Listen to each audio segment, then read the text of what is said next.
আসসালামু আলাইকুম এভরিওয়ান, কেমন আছেন সবাই? আশা করছি ভালো আছেন। আরও একটা নতুন ভিডিও নিয়ে চলে এসেছে আপনাদের মাঝে।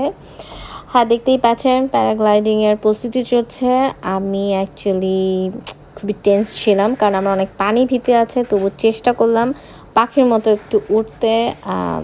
ইট ওয়াজ এনজয়েবল, বাট যাদের আমার মতো অনেক বেশি পানি ভীতি আছে তাদের না করাই ভালো। আসলে আমার কিন্তু অনেক ভালো লাগছিল, বাট নামার সময় জাস্ট খুব মজা লাগছে যখন তারা আমাকে ক্যাচ ধরেছে। তো যাই হোক, আমার পাতায়াতে প্যারাগ্লাইডিং করতে খরচ পড়েছে 600 বাদ, বাংলাদেশি টাকায় 1800 টাকার মতো।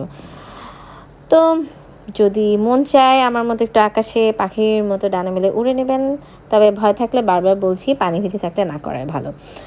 তো ঠিক আছে, আজকে এই পর্যন্তই। সবাই অনেক অনেক ভালো থাকবেন।